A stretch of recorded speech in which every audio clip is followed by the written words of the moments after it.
Muy buenos días a todos y todas quienes participan en esta nueva versión de Festuni, organizado por el Teatro de la Universidad de Ingeniería de Lima, Perú.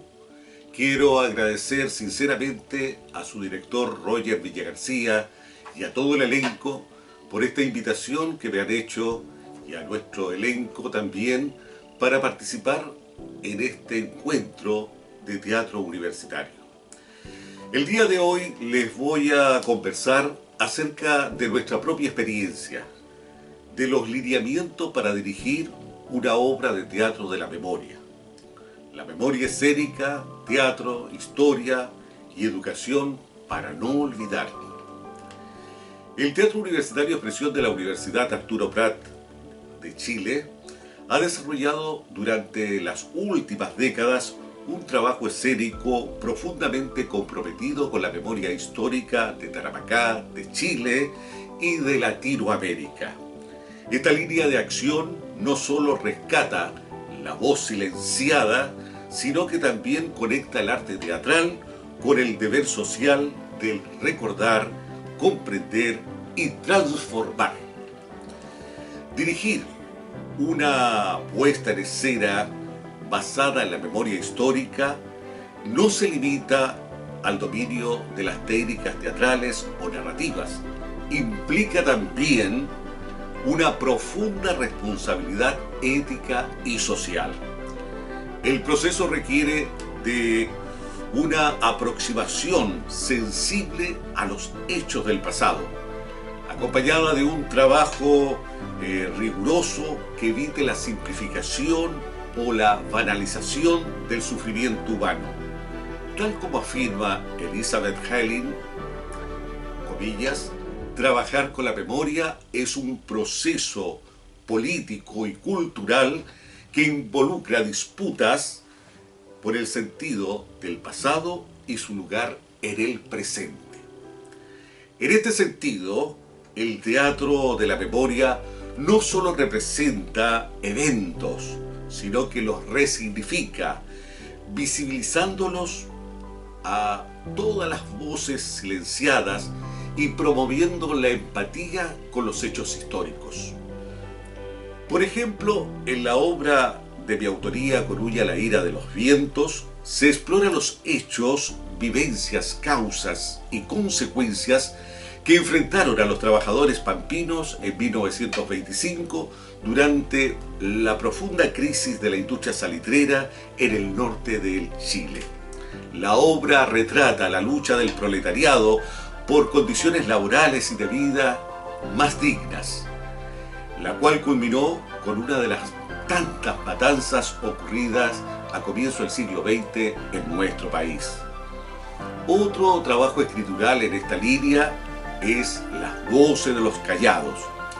Esta es una microhistoria de otra matanza que da cuenta de este acontecimiento de violencia política que ocurrió en una escuela aquí en Iquique a comienzos también del siglo XX, cuyos personajes específicos nos revelan verdades subjetivas y diversas con la finalidad de poder repensar, reimaginar y reconfigurar la epopeya de los obreros salitreros mediante entonces esta visibilización de todos los conflictos, las tensiones, los abandonos y las carencias que vivieron estos trabajadores.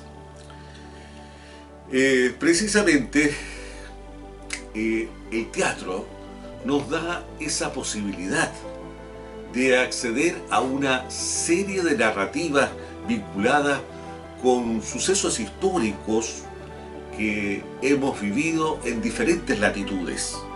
Y por medio de ella podemos construir representaciones que dan cuenta de esos conflictos, de esas situaciones, de las vivencias que pasaron nuestros antecesores.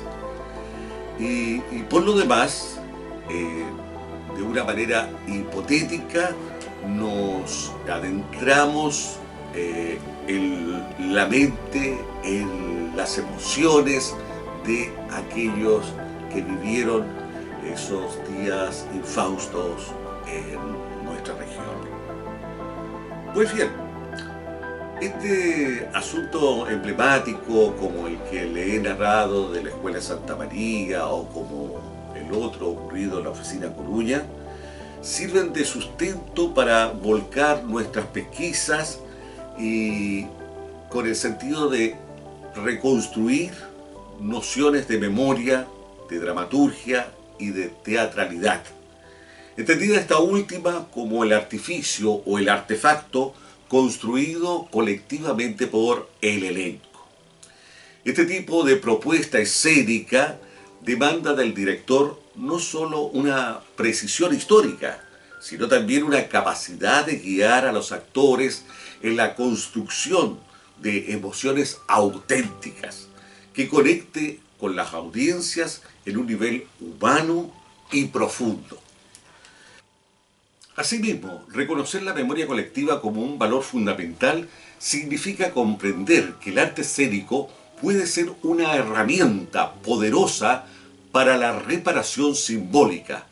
Representar sobre el escenario los traumas del pasado, como el exilio, la violencia estatal o las desapariciones forzadas, implica dar lugar a experiencias que fueron negadas o censuradas, fortaleciendo así los pilares de una sociedad democrática basada en la verdad, la justicia y el recuerdo activo. Desde esta convicción nace nuestro interés por elaborar un proceso exploratorio sobre la memoria histórica y democrática. Creemos que existe una narrativa oculta, a veces negada, otras tergiversada y escamoteada, que debe ser visibilizada especialmente para las nuevas generaciones. No se puede permitir que intereses negacionistas borren lo que tantas personas vivieron y aún duelen, y aún hay heridas. Por ello proponemos una metodología activa, encarnada y vivencial, basada en las técnicas de la dramatización. Estas herramientas no solo permiten reflexionar de forma consciente y crítica sobre el pasado, sino que ayuda a los intérpretes a experimentar de forma simbólica los conflictos, miedos y esperanza de quienes vivieron esos momentos trágicos. El teatro, como arte evocador, no solo cuenta lo sucedido, nos permite revivir lo vivido. Mientras los historiadores documentan los hechos, los artistas lo interpretan. Las técnicas dramáticas nos abren un espacio libre de sanciones donde se pueden explorar conductas, emociones y dilemas éticos sin las consecuencias del mundo real. Allí podemos poner en el tapete la visión del otro y desarrollar una empatía profunda, casi visceral. Además, estas técnicas poseen la riqueza única. Los actores y actrices habitan dos espacios de manera simultánea: el real y el imaginario, lo que convierte al teatro en un territorio liminar entre lo que fue y lo que aún sigue resonando.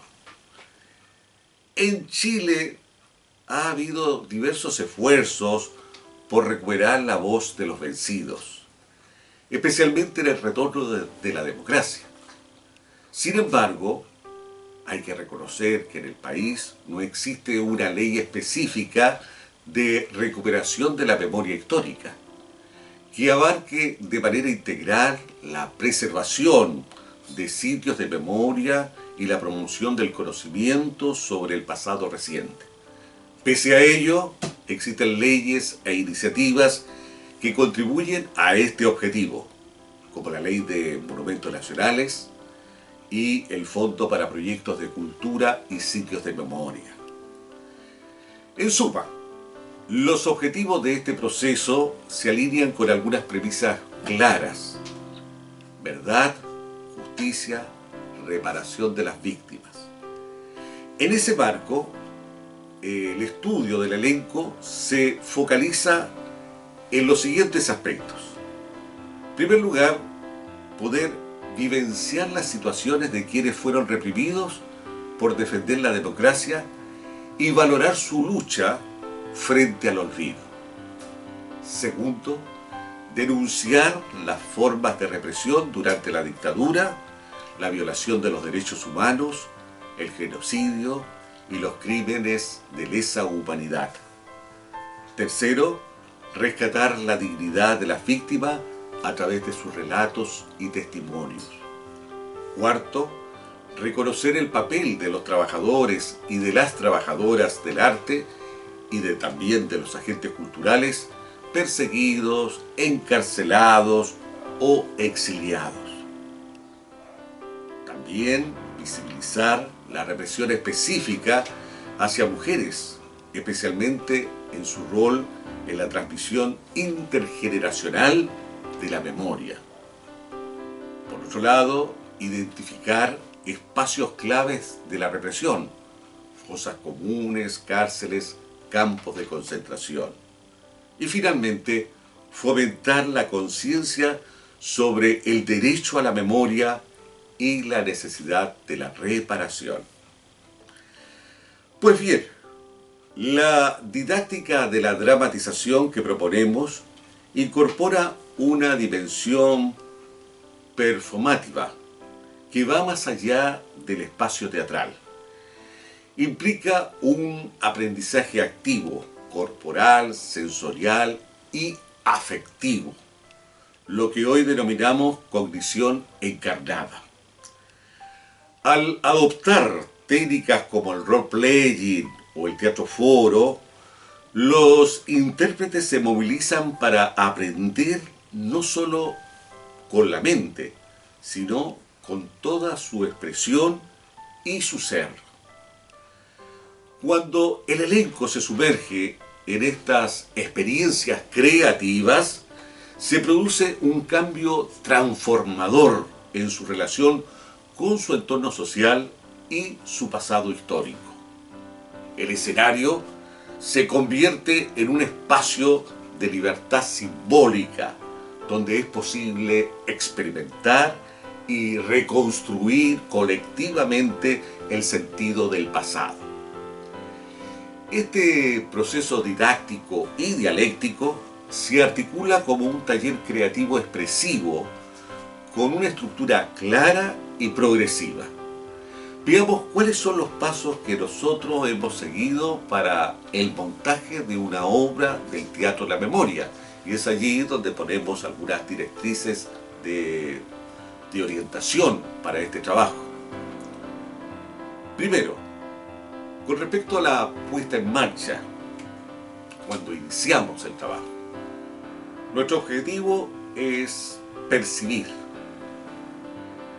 Entonces se realizan actividades iniciales destinadas a despertar los sentidos, fomentar la observación, la escucha atenta y la capacidad de captar el entorno emocional presente tanto en los testimonios como en los objetos históricos, ya sea que aún perviven o que hayan dejado huellas y microhistorias en sus descendientes, las cuales han sido registradas por los historiadores en diversos documentos.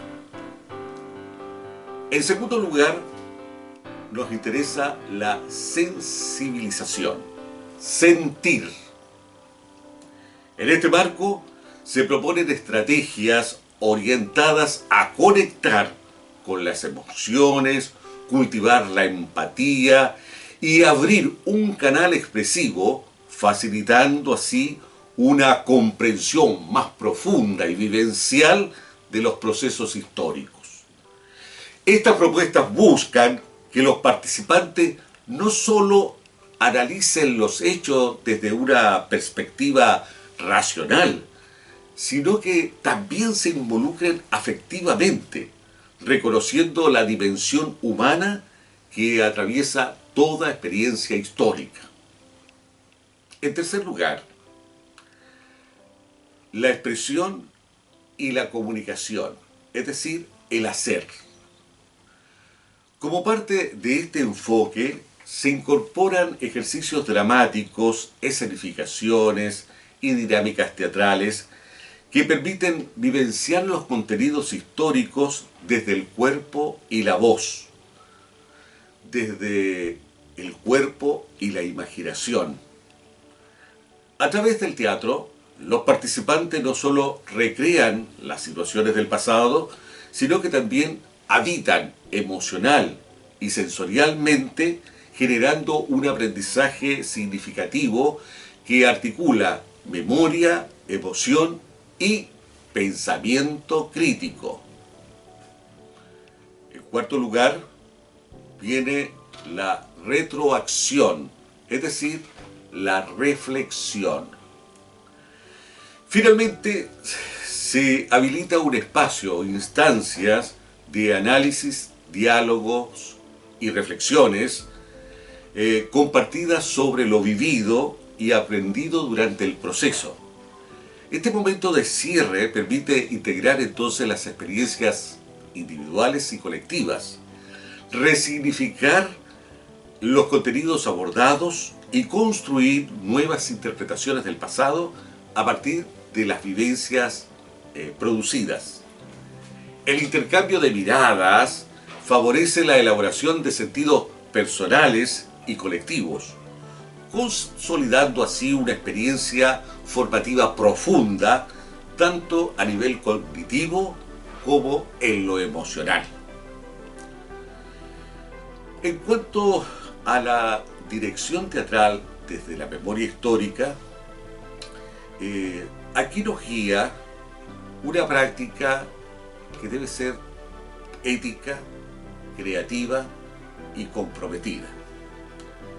¿A qué me refiero? Dirigir una obra de teatro centrada en la memoria histórica implica asumir una doble responsabilidad. Por un lado, artística y por otro lado, ética.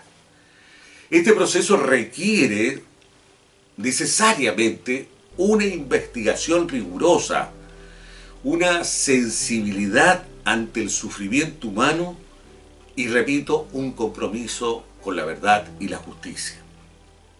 Entonces, a través del teatro es posible generar estos espacios de reflexión y de sensibilización profunda con nuestro pasado, activando así las memorias individuales y colectivas que dialogan con el presente, puesto de que el pasado explica lo que somos hoy día.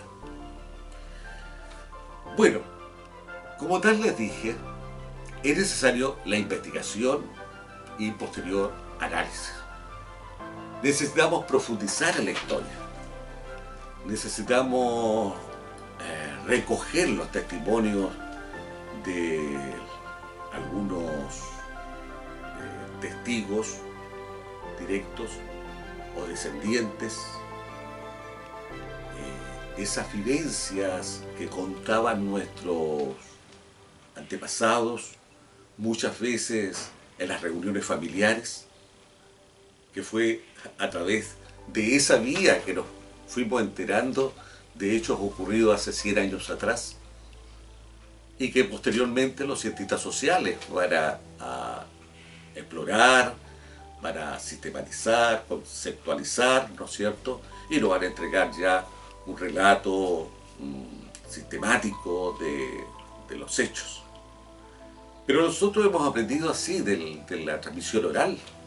Hemos aprendido incluso de los artistas, de los intelectuales que en otrora se preocuparon de dejar registros, o que a través de la poesía, a través de la narrativa, a través de una obra de teatro, quedaron justamente algunas observaciones, testimonios de los que ellos fueron sujetos activos.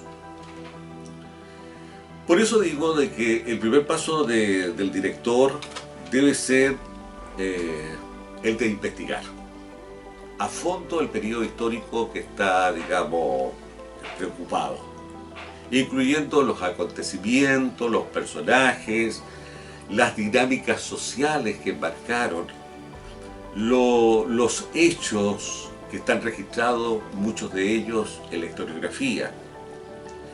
Esta investigación debe basarse en fuentes primarias y secundarias, incluyendo tanto documentos oficiales, como les decía, testimonios orales, trabajos académicos, etc. Según Alessandro Portelli, 1997, comillas, la historia oral no nos habla tanto de los hechos como de los significados que las personas atribuyen a esos hechos. Exactamente, eso es memoria, ¿no? Esas emociones, esos recuerdos, esas vivencias que son transmitidas de manera oral a través de las conversaciones, de los diálogos que hemos sostenido con algunos de nuestros predecesores. Y esto es lo fundamental, para una representación teatral de la memoria, porque es una fuente primaria y es una fuente que además nos proponemos honrar dentro del trabajo escritural y de la puesta en escena.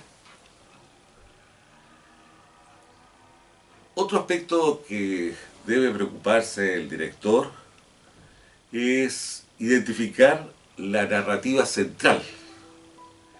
Es clave preguntarse qué historia queremos contar y con qué finalidad. ¿Cuál es el mensaje que deseamos transmitir a la audiencia, que queremos dejar instalado en la mente de las personas? La definición de esta narrativa central guiará toda la construcción escénica y permitirá dar coherencia al discurso histórico-artístico. Según Paul Ricoeur, señala que, comillas, recordar es siempre reconstruir. Por lo tanto, el teatro debe asumir su rol como dispositivo que reorganiza la memoria en una clave crítica. Otro de los aspectos que la dirección teatral debe tomar en cuenta es comprender las emociones del pasado. Las emociones del pasado, repito. El director debe ayudar al elenco a empatizar con las emociones vividas por los personajes históricos, preguntándose qué sentían, cuáles eran sus temores, cuáles eran sus esperanzas, cuáles eran sus resistencias. Esta comprensión emocional permite humanizar los procesos históricos y facilitar una conexión más profunda con el público. Tal como afirma Helling, el trabajo con la memoria implica no solo rememorar, sino también sentir y elaborar lo recordado. Cuando nosotros asistimos a un acto de conmemoración de los obreros inmolados en la Escuela Santa María el año 1907 acá en Iquique, no solo lo hacemos como un acto de recuerdo, sino que es un acto simbólico de dar vida nuevamente a los vencidos, de resignificar sus voces calladas, de valorar su muerte, que trascendió históricamente y que fue la clave para que los trabajadores chilenos actuales gozaran de ciertos derechos sociales que hoy son comunes en todas las actividades. Son ellos los héroes, los mártires que nosotros honramos y que plasmamos a través de nuestras creaciones. Otro de los aspectos que a mi juicio debe considerar un director teatral para la creación de una obra de la memoria es la conceptualización y la creatividad. El director, creo, debe formular una propuesta estética integral, considerando la escenografía, la iluminación, el vestuario, la música y todos los recursos que refuercen el mensaje de la obra. Esta visión no solo organiza los aspectos técnicos, sino que también actúa como lenguaje simbólico de la memoria. Es decir, cómo nosotros podemos tomar, capturar algunos elementos simbólicos del pasado y darle una revaloración estética. Me recuerdo en la obra La voz de los callados, hay una escena donde el hijo de un obrero encuentra una fosa donde hay cráneos, donde hay huesos, restos humanos, pero también hay actas sindicales, hay banderas, hay una serie de elementos que hablaban de la lucha sindical de comienzo del siglo XX. Era un sitio de memoria. Entonces, eso es importante, poder darle significado estético en la puesta en escena. No es un elemento decorativo, es un elemento clave que también cuenta historia, que tiene también un relato. Otro de los aspectos que creo que el director teatral debe tomar en cuenta en el teatro de la memoria es el uso de las metáforas escénicas. Me explico. Los elementos visuales, sonoros y espaciales pueden funcionar como metáforas del recuerdo, del olvido, de la represión o de la resistencia. Didi Uberman plantea, comilla, ver no basta, hay que saber mirar lo que nos mira desde el pasado. Y en el teatro esto se logra mediante símbolos que activen la reflexión crítica y emocional. Un nuevo aspecto que creo que también debe entender un director artístico es resignificar esta memoria colectiva.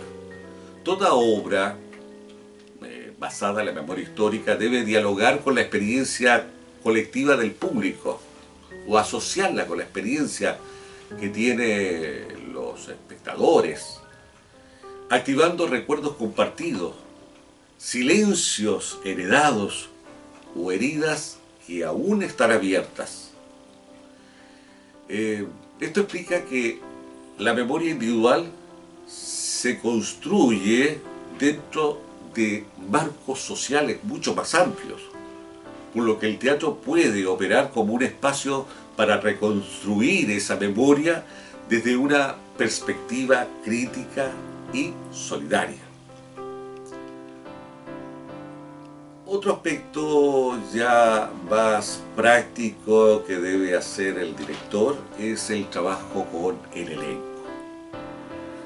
Debe existir, por supuesto, en un elenco una comunicación clara y compartida. Es crucial que el director comunique de forma clara su visión al elenco, explicando los objetivos emocionales y políticos de la obra.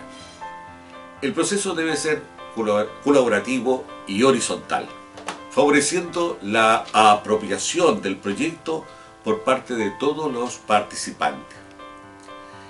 En este nivel es necesario generar, insisto, esa empatía y contención emocional. Cuando uno está trabajando con un material histórico doloroso, puede despertar emociones muy intensas en los actores y también en el público. El director debe brindar un espacio seguro donde es posible procesar esas emociones. Dar testimonio es una forma de atravesar lo indecible. Por lo tanto, este proceso artístico debe ser acompañado de mucha sensibilidad y también de respeto y cuidado. Una de las técnicas que nosotros hemos utilizado y que sirve también para poder adentrarnos en el meollo de una obra de la memoria es invitar al elenco a compartir sus propias experiencias familiares o personales que pueden enriquecer la construcción de los personajes. Este enfoque potencia la conexión emocional con el material que tiene, con la obra que tiene, y refuerza la idea de que la memoria histórica también es personal y es encarnada.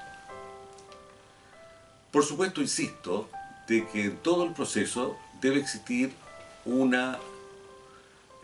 respeto a la memoria.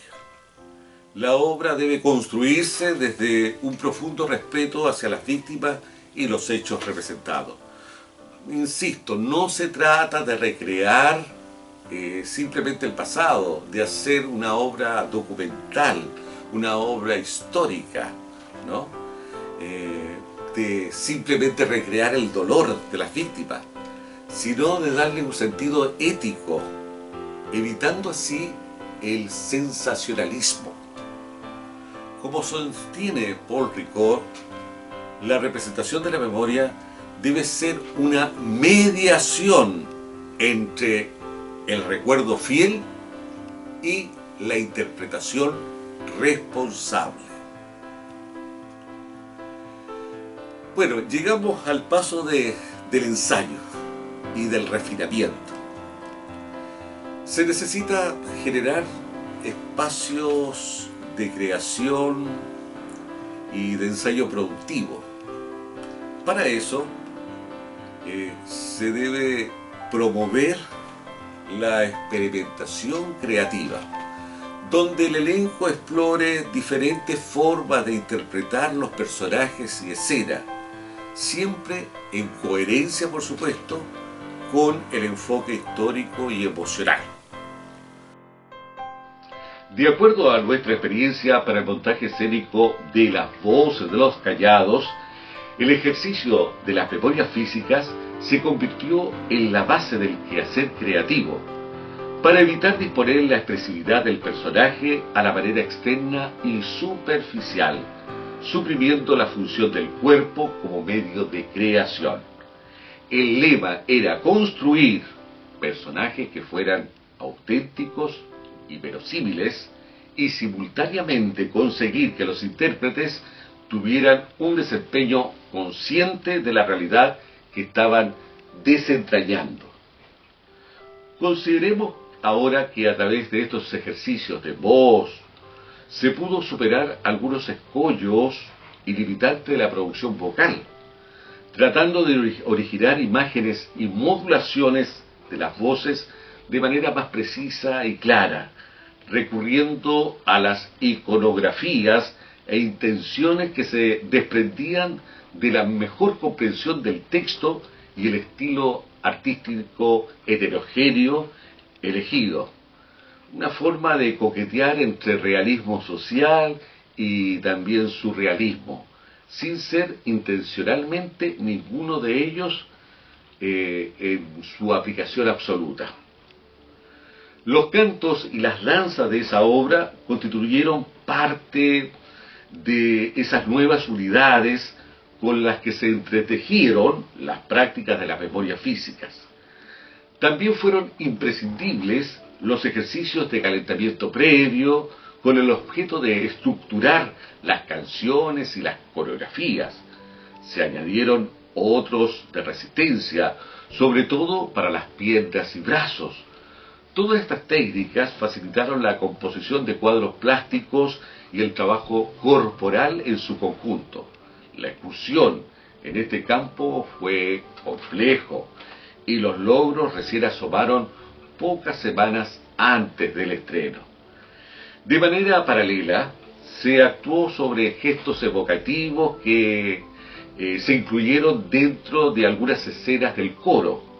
La pretensión de esta práctica fue experimentar cierta precisión, fluidez y seguridad en cada acción, tanto en el orden individual como grupal, a fin de que los movimientos adquirieran una altura coreográfica. Todo esto parece confirmar que la rutina descrita movilizó a los actores y actrices a tomar conciencia sobre el juego de las imágenes como un medio para la preparación vocal y para todo tipo de trabajo.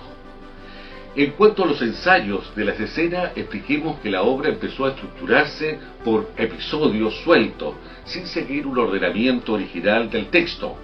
Lo que se quiere mostrar es que se tomaron escenas sin seguir un encadenamiento rígido. Dentro de esa dinámica se seleccionó una escena del comienzo, una intermedia y otra que contenía el desenlace. La finalidad era que todos y todas tuvieran un mapa argumental y un punto de vista de la resolución de la complejidad dramática. Reconocemos que por esta dirección los intérpretes podrían pensar en las acciones a desarrollar en toda la trama. Otro eslabón significativo fue la construcción de personajes. Acá se exigió que cada participante enfatizara en una propuesta individual, con la voluntad de no caer en generalidades y arquetipos. En este plano, el acento estaba puesto en el mundo interno y en los contornos sociales externos complementarios en los que se apoyaban las caracterizaciones. ¿Cuáles son los aspectos de mi personaje que pueden sorprender al público? Esa fue la pregunta recurrente que se formuló en el equipo creativo. Frente a esta inquietud, todas las acciones descubiertas durante el proceso apuntaron a hacer la obra más atractiva, tanto en sus protagonistas como en sus antagonistas. Inferimos que este nivel de energía creativa actuó como un vaso comunicante, permitiendo que el público se conectara emocionalmente desde el inicio hasta el final del espectáculo. En su momento, esta fórmula también exigió trabajar con plena concentración en la realidad que debíamos descifrar. Una realidad que, aunque intentemos concebirla como algo fijo en nuestra mente, vibra, se transforma y tiende hacia la perfección.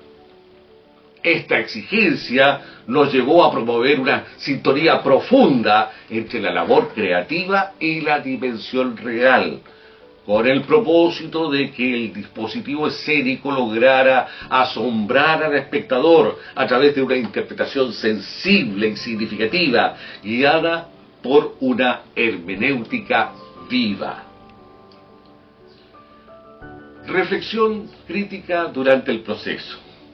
Esto es muy recomendable, hacer una pausa y discutir colectivamente sobre los avances, reinterpretar las escenas, revisar la fidelidad ética y emocional del relato escénico. Esta reflexión constante fortalece, creo, el sentido de trabajo colectivo y de compromiso con la memoria. Escuchar al público desde los ensayos. Durante los ensayos generales es útil considerar cómo reaccionaría la audiencia ante determinadas escenas. Esta conciencia permite ajustar el montaje para que el impacto emocional y político de la obra sea más significativa y reflexiva. Otra dimensión es la responsabilidad social. Una obra de teatro sobre la memoria no solo debe conmover, sino también invitar a pensar críticamente sobre el pasado y su relación con el presente. Según Helling, la memoria activa no es nostálgica, sino transformadora. Busca generar conciencia y responsabilidad.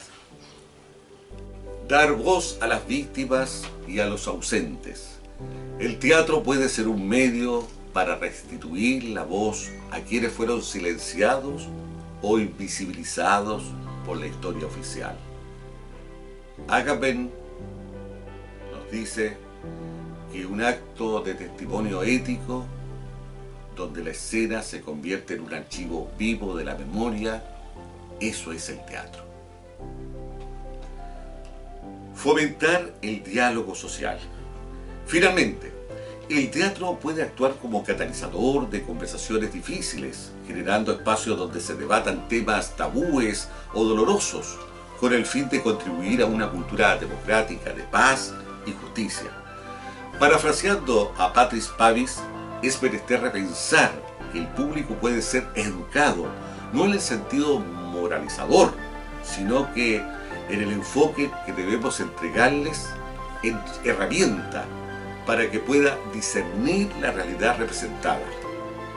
Estas aseveraciones llevan a colegir que lo que se busca es involucrar racionalmente al receptor con el espectáculo, excediendo de esta forma el rol pasivo y distante al que ha sido sometido por la tradición teatral, todo lo cual lo lleva a convertirse en otro actor, en otro protagonista de la problemática planteada, ampliando así la perspectiva de la escena. Corresponde elucidar que el teatro no solamente actúa sobre la mente del público, sino también sobre el mundo emocional del mismo. De este modo, lo admitía ya años atrás Meyerhold. Ello autoriza a concluir que este tipo de arte no renuncia a la posibilidad de que el espectador se convierta en un sujeto cognoscente. En conclusión, dirigir una obra teatral desde la memoria histórica exige rigurosidad, sensibilidad y compromiso. El teatro, como arte vivo, tiene el poder de interpretar, sanar y movilizar, siempre que se construya desde el respeto a la verdad, a las emociones y a la dignidad de quienes vivieron los hechos. Una puesta en escena bien dirigida puede convertirse en un acto de justicia simbólica y de transformación colectiva. De esta manera, le he planteado algunas de las directrices que deben tomarse en cuenta en la dirección del Teatro de la Memoria. Espero que esta contribución sirva para la reflexión de todos los grupos participantes en este encuentro del Teatro Festuri y que además pueda servir también para crecer en su desarrollo creativo. Para mí ha sido un agrado estar con ustedes y espero encontrarlos en otra ocasión. Hasta siempre, amigas y amigos.